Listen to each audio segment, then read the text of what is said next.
care from people who care. Hello. Today we are here at the Outreach Teen and Family Services office. We're your podcast hosts, Gina and Jackie, and we're here today with Liz Richey. Today we're going to be discussing learning and motivation in education. We're going to kick it off with a fast 5 questions. So, Dr. Richey, do you prefer rural or urban settings? Urban. Agreed. What's one thing you can't live without? Probably my cell phone, because not only is it how I connect with everyone, but I've started listening to a lot of books on through the different apps, and that's been like my calming source when I'm doing tours and things like that. So nice, I like it. Turn to it for many reasons. What was the last movie you watched? Oh gosh, I think the last movie I saw was Oppenheimer. Did you like it? I did. I made my husband watch the Barbie movie with my daughters. Yes, so in turn, he wanted to watch Oppenheimer. And we both agreed that the Christmas movie was good. It got a bunch of awards.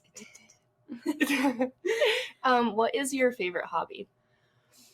I love to garden and do yard work. I think it is such a counterbalance to the way I spend my work time, thinking and writing and grading and things like that, that kind of being silent and physically active is very meditative for me. Yeah, I love that.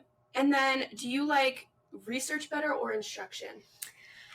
I love instruction more, but I think I am at my happiest when I have a balance of the two. So if I'm only teaching, I miss doing research. And if I'm only doing research, I miss teaching. Makes sense. We would like to pause and thank St. Clair Health for being our annual sponsor for the 3rd year of our podcast. At St. Clair Health, we're always improving, building on our commitment to face the challenges of today, making an impact on the communities we serve, so we can be stronger together. St. Clair Health, expert care from people who care. So for the first half of our podcast, we're just going to be talking about you, get a little background. So tell us a little bit about yourself and what sector of psychology is most relevant to you, your research, and your work.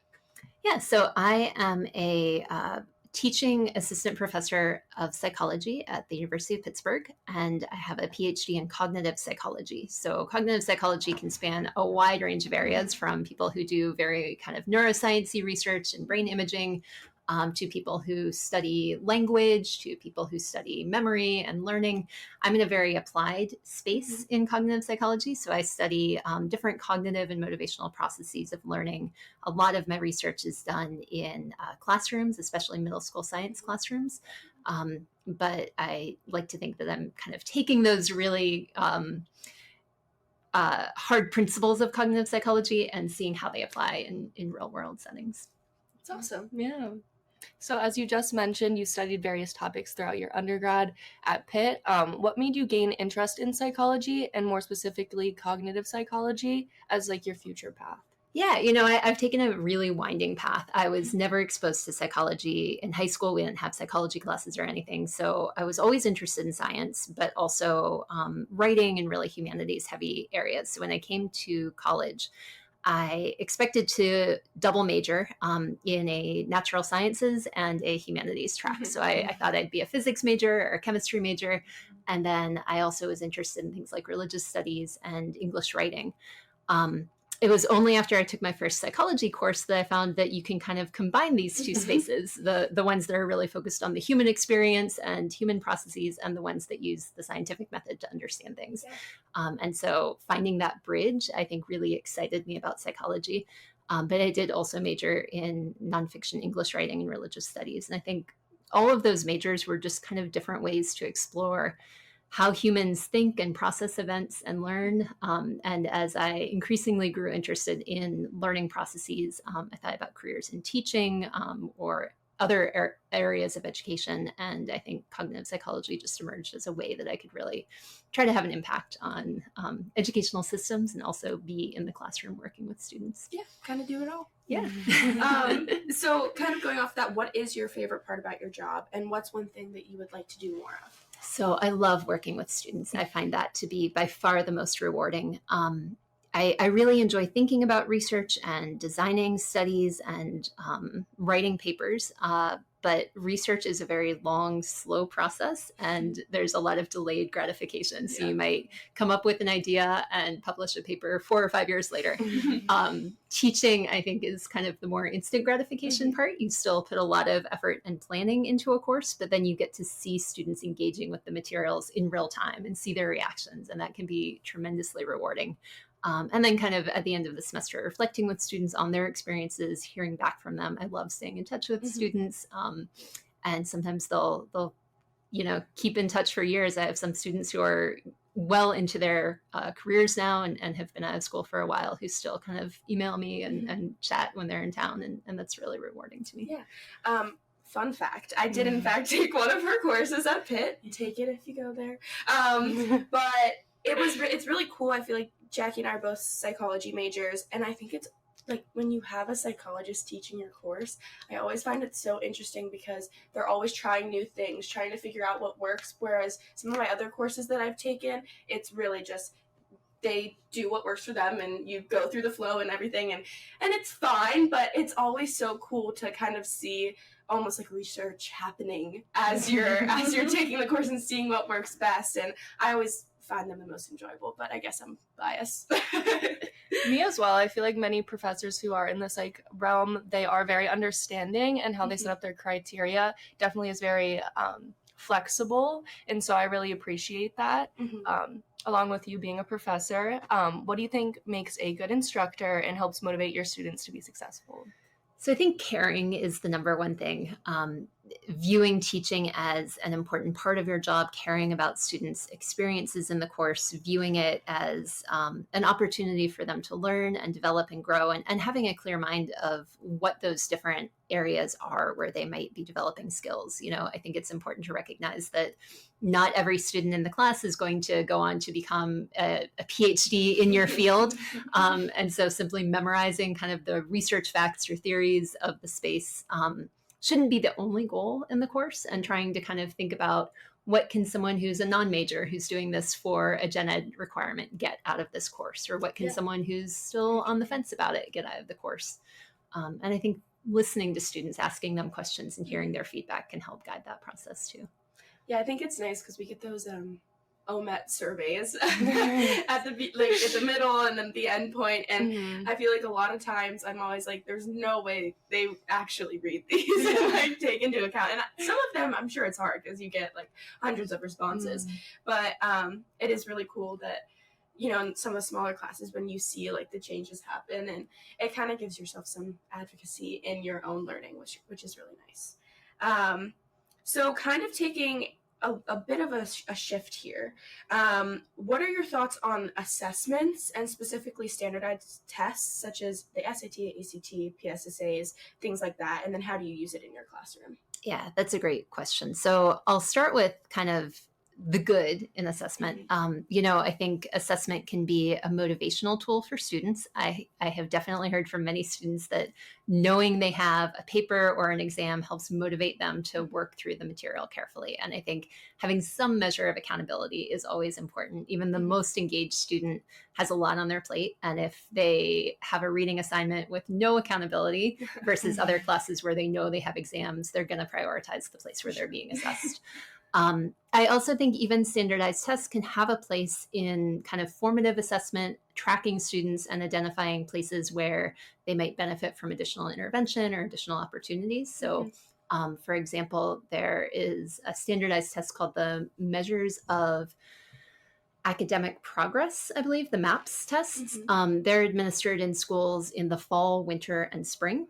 And they are used in kind of more comparison ways. So seeing our students hitting kind of those expected grade level measures, are schools generally seeing growth in their students across the course of the year. But they're also really important for tracking growth in an individual student. And if you have a student who hasn't grown from the fall to the spring on those measures, something's not working in the classroom experience. You're still going to have to dig in deeper to understand, do they have an undiagnosed learning disability? Do they need additional support in some way? Do they need different kinds of opportunities? But it can be a really good way for tracking a large number of students consistently and identifying students who may need a closer look at kind of what's going on with their learning experience. That being said, we also know that standardized tests can kind of be misused, I think, in a lot of ways. So using them for gatekeeping, there's a lot that goes into your performance on a standardized test. Certainly, it's a reflection of kind of the prior learning opportunities you've had, and we know that those aren't equitably distributed in our educational systems. Something like the SATs really captures how much test taking is also a skill. And so if you have the benefit of taking a course on SAT prep or having a lot of practice tests, you're going to get better at the skill of taking SATs. And so that's not likely capturing, your qualities as a person or the things you're going to do in college. It's capturing how much you practiced. And access to those kinds of practice opportunities is also not equitably distributed. I think understanding what a test is really measuring is important. We also know from psychology there are other factors that disrupt your test performance and make the test not reflect what you actually know. So things like test anxiety, stereotype threat, these factors can take someone who actually has a wide range of knowledge and prohibits them from performing as well as they otherwise could on the test. And so you're also having these motivational and individual difference factors that are leading to tests not representing some students' abilities as well as others. Yeah. I agree completely. I feel like the SAT was just so overwhelming. Like you either like I was lucky I took it the first time and I was like, oh, okay, like that score's fine. Like I didn't want to go anywhere like crazy impressive like Ivy. So I was like, okay, perfect, that's good. But for a lot of my friends that were striving for reach schools and stuff, it was like how can I do this, and like you said, you brought up the courses that people take, and they would, that also takes money and everything, but it really is interesting to see how you just kind of have to learn how to read a question in a certain way and different strategies to break down. I think that also applies with studying and those tools that you use in order to achieve what you want on the SATs. I myself, as you mentioned, test anxiety, I struggle so much with that. So whenever I get in there and into the classroom, I blank out. And so I feel like it can struggle to accurately represent who you are and how much knowledge that you learned. Going off of learning assessment, what are some subjective and objective ways you encourage learning within your classroom? That's a great question. I think it varies a lot on the type of class. So I teach everything from a 400-person introductory lecture to a small 30-person seminar with mostly juniors and seniors. And so the kinds of ways I'm encouraging learning do vary a bit from class to class. I'd say generally, my strategies are to give students opportunities to bring in what they know and their areas of interest, their areas of expertise, and connect to the course content. And I think you can do that no matter the class size or the format. So kind of trying to help them have places they can latch on, places where they feel confident already, so then they can build their confidence when they're getting into territory they don't know as well. In a large lecture course where we do have exams, I also try to build in a lot of really low stakes practice opportunities. So I do use kind of in-class clicker systems where I can put up a question. Students don't have to get it right. I don't want to put on the pressure or kind of expect students to have mastered content they just learned, but it's a way for them to check and to see, am I understanding this? And sometimes there'll be a question, half of the class gets it wrong, and there's like a gasp when I reveal the answer. So that's a fun way to kind of keep them engaged and also encourage them to be monitoring their understanding. In smaller classes, it's fun to have discussions because then students can learn through the process of trying to articulate their own views and connect it to their experiences or their other readings and courses. But also, I think a really critical part is learning from each other. So especially in a class where we're talking about, education and learning, everyone has different experiences and perspectives. And it's sometimes easy to assume that everyone else has had the same kind of educational path or the same experiences you did. And hearing in a class of 30 the different types of schools people went to, the different types of resources they had access to, the different, experiences they had in their own lives, I think can be very helpful and extend learning far beyond what I could do as just one person talking about the literature. Yeah, for sure. I think that was one of my favorite, parts about your course was that at first, whenever I looked at the syllabus, I was like, oh my gosh, like I'm overwhelmed by everything we're going to be doing in this semester. But then actually being able to like lead a discussion during the course and do different things like that. And you allowed us to kind of pick weeks for different topics and put your name next to. So I remember going through and being like, okay, like which one am I most interested in, which was also super nice because I feel like usually when you have to do presentations or something, you're stuck with whatever you're assigned with. And so it was super cool, and it allowed me to dig deeper into the topic, but also like leading the discussion with people, asking questions was really cool. And it kind of gave me a sense of what it's like sometimes to stand up there and then I would just stare at like empty faces. But then it's like you do give it, it's like that weight rule where you give it like 10 seconds and you let people think, and then you like hear some of like the coolest things. Like, but if you were to just be like, oh, I'm overwhelmed, no one's raising their hand, then you can miss out on those things. But yeah. I would like to pause and thank St. Clair Health for their generosity in sponsoring the 3rd season of Teens Tap In.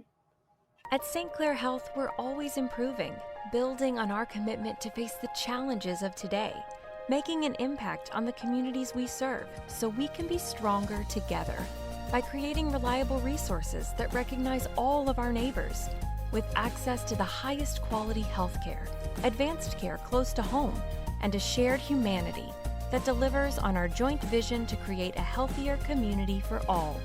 St. Clair Health, expert care from people who care. All right, so for the second half of the podcast, we will be focusing on motivation in the education field. So, Dr. Richey, motivation is a vital part of how we become successful in education, and how can self-esteem and emotions play a role in a student's motivation and therefore affect their academic performance? I think those are incredibly important aspects. And sometimes when we're talking about learning, we're so focused on the cognitive parts that we don't talk enough about emotion and motivation. So probably anxiety is the emotion that's most studied in learning research.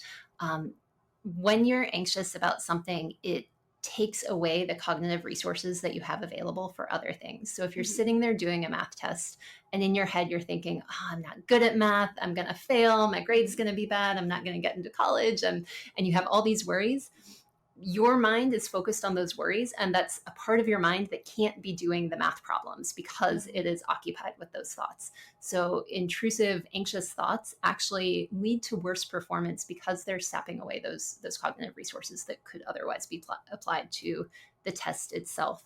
And there's a lot of research showing that people who otherwise would be able to demonstrate, very good knowledge on a subject perform worse when they're anxious. Self-esteem and a kind of related concept called self-efficacy, which is your belief that you can complete successfully a particular task, is very predictive of performance as well. When people have higher self-efficacy, they tend to perform better. They tend to persist longer in something, even when it's challenging. They tend to enjoy it more. And so it affects things not only like test performance, but also retention in a major or in a particular area. We all encounter challenges at some point in our paths. And so having that persistence is really important when things get tough.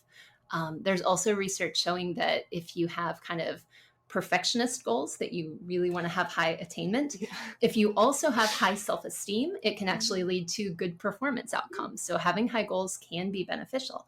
But if you have these kind of really high goals and low self-esteem, it results in poorer outcomes, less worse emotions around that, more anxiety, and lots of bad outcomes. And so self-esteem can kind of be this moderator of what kinds of effects we have when we have high goals. It makes sense, but then it's also so easy to get like lost in your own worries and thoughts about your academic performance. Positive affirmations, guys. Yeah, the good news is there are lots of ways to build up self-esteem and self-efficacy. Having experiences of success is the best way to build self-efficacy. So building in kind of easier problems or practice or ways that people can get that positive feedback of like, oh yeah, I can do this, then leads to higher beliefs of future positive outcomes. And we know it's important. We just need to focus on bolstering it while people are learning. And then how do educational stereotypes factor into a student's motivation? So there's been a lot of research on something that's called stereotype threat. This is when you are aware of stereotypes about a certain aspect of your identity. You don't need to believe that they're true, You just need to be aware that other people perceive you through these stereotypes. So for example, as a woman, I might be aware of this stereotype that women are not as good at math as men. I can be very confident in my own math abilities and think that, I can do math well. I know it's not true, but just knowing that other people are going to view me as a woman and expect me to do worse is going to, again, sap away those cognitive resources that otherwise could be focused on performing the task. And so there's been research looking specifically at gender and math. Men and women were given the same math test, but in one condition, they were told this is a math test that tends to reflect gender differences. Women do not do as well on this test as men. In the other condition, they were told this is a unique kind of math test, and we have never found gender differences on this test. People tend to perform equally well regardless of gender. In the condition where they were told gender differences existed, women did much worse on the test than men. But on the exact same test, when it was framed as not having gender differences, women performed equally well. And similar effects have been found dealing with race. So bringing in participants who are Black and white, and they were told that something either was or was not diagnostic of ability, like intellectual ability. When they were framed that way, they found differences. When it was not framed that way, there were no differences in performance. Same effects have been found for socioeconomic status. So really any kind of aspect of your identity around which there are stereotypes, it can produce underperformance in the group that is aware of those stereotypes. And that's really important if you think about how we frame standardized tests. What do you do at the start of a standardized test? You check off your gender and your race and all these identity aspects that are related to stereotypes. There's also evidence that stereotype threat can be transmitted by the people around us. So for example, one research study looked at elementary school teachers, and when they looked at women teachers who were math anxious versus women teachers who were not, in the classes where the teacher was math anxious, at the end of the year, the girls in the class also thought of their math ability as being lower than they had at the start of the class. It did not affect boys. Having a male teacher who was math anxious did not affect anyone. But for girls, I think because they were primed through that kind of stereotype about girls and math, having a math anxious teacher kind of ended up leaching into their own views of themselves and their opportunities. And so I think we, without thinking of it, we accidentally kind of transmit these stereotypes through our behaviors, the way we talk about subjects. Do you think females, because we produce more estrogen and also just are very more hormonal, do you think that plays into our stereotype threats and like why our performance can be skewed a lot more so than men?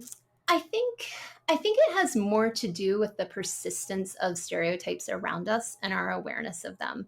So anyone can experience stereotype threat. And in fact, depending on the context, it can occur in kind of any gender or race if it is that part of your identity that is viewed as being not as good in that particular domain.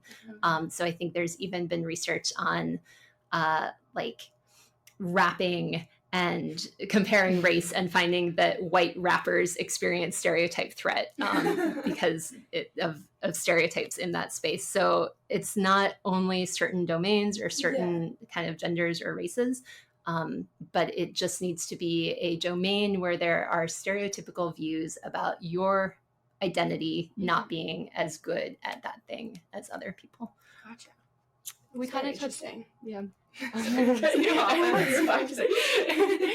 as we just touched base on stereotype threat, when educators feed into these stereotypes and their own biases, how can this negatively affect student achievement and mental health overall? Yeah, it can have a huge impact, like I said, with those elementary school teachers who were unaware that they were transmitting their own anxieties into their students. I think a lot of the ways that we talk about ourselves or even try to reassure people. So, often when a parent has struggled with math and they have a kid who's struggling, they'll say something like, "Oh, don't worry, I was bad at math too. Our family just doesn't get math." But what that is transmitting is this kind of fixed mindset. For one, that math is a thing you either have or don't have. And if you're bad at math, you're always going to be bad at math. And for two, it's discouraging the student. It's kind of giving them a way out. It's saying, don't even worry about building your skills. You're just going to be bad at it. So you might as well give up. And often those things are said with good intentions. You know, the parent is usually trying to be comforting to the child when they say something like that. And teachers, by the way, say those things too. But it ends up having really disastrous effects for the student's motivation, the way they even think about the nature of intelligence. There's research on growth versus fixed mindset. And if you believe that intelligence is something that's malleable and can be changed, again, you tend to work harder, you tend to enjoy learning more, you tend to have greater success than if you think intelligence is something either you have or you don't, and there's not much you can do about it. Yeah. So as a college professor, you work with students who are learning and discovering more about themselves daily. How crucial is having a sense of belonging in a student's education, and how can instructors encourage positive emotional well-being in the classroom? Yeah, I think belonging is so crucial because learning is hard and it involves risk-taking. And if you don't feel safe and comfortable in an environment, if you don't feel welcomed like you belong, then you're going to have a really hard time doing a wide range of activities, everything from raising your hand to contribute to a discussion to, you know, being willing to share your work on a problem and find out if it was right or wrong. Creating this environment where mistakes are a part of learning, I think is really important. So if you can create a classroom where students are comfortable going up and solving a problem on the board and not worrying if they get it wrong, that might sound like a, you know, crazy idea, but I think that can be done so that people know that making a mistake is normal as you're trying to learn something. And it's viewed as, you know, good, you're working on something that's appropriately challenging and you're working through it, as opposed to you got it wrong, that means you don't get it.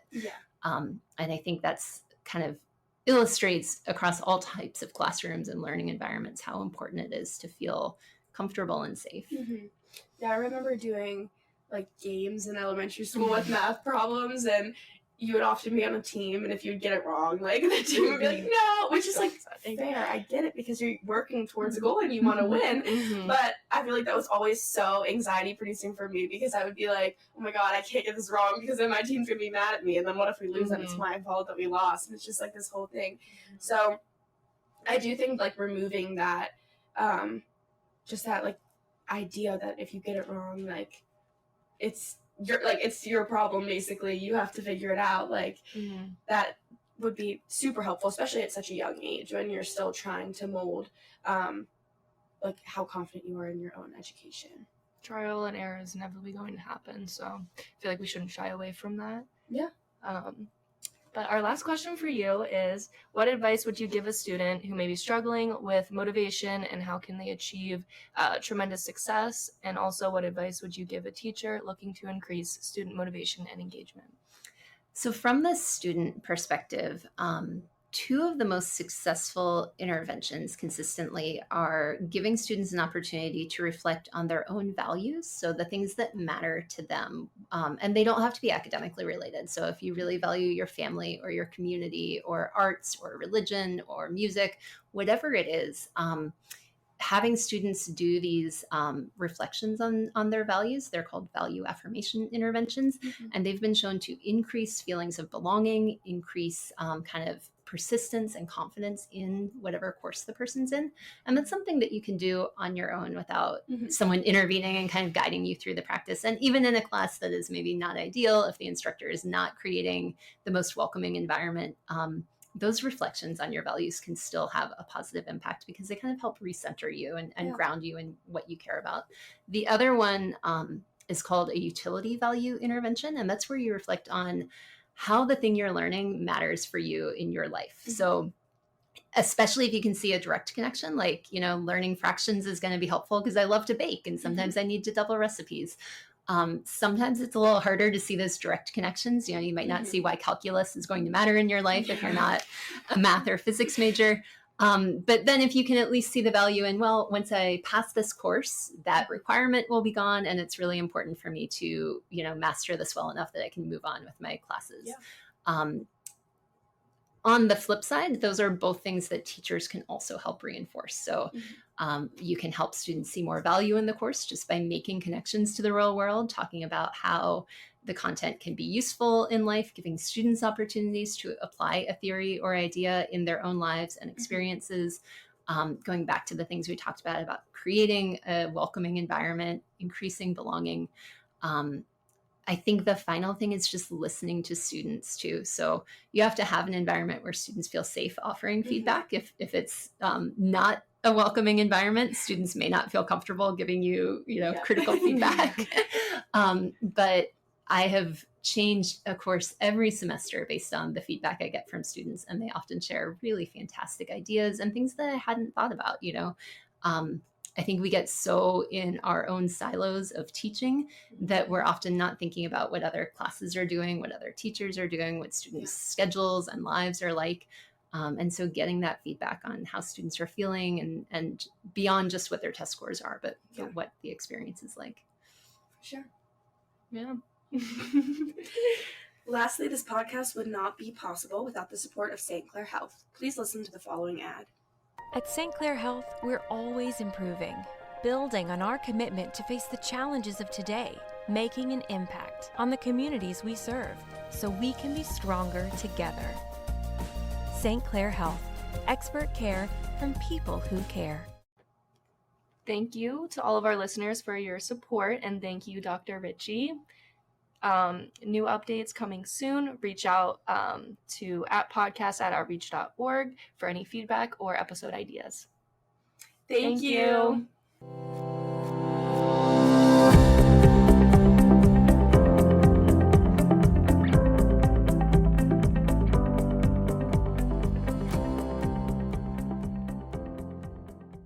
The views and opinions expressed in the Teens Tap In podcast represent the opinions of the hosts and their guests. The views and opinions expressed by Outreach Teen and Family Services employees, donors, and volunteers are their own and do not necessarily reflect the view of Outreach Teen and Family Services or the show's sponsors. The content here should not be taken as counseling advice. The content here is for informational purposes only, and because each person is unique, please consult your mental health provider or physician for any mental health counseling or other medical questions. The podcast should not be used in any legal capacity whatsoever, including, but not limited to, establishing a standard of care in a legal sense, or as a basis for expert witness testimony. No guarantee is given regarding the accuracy of any statements or opinions made on the podcast.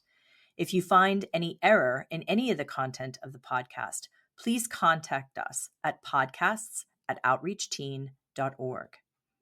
Outreach Teen and Family Services, its sponsors, donors, and partners expressly disclaim any and all liability or responsibility for any direct, indirect, incidental, special, consequential, or other damages whatsoever arising out of any individual's use of, reference to, reliance on, or inability to use this podcast or the information presented in this podcast.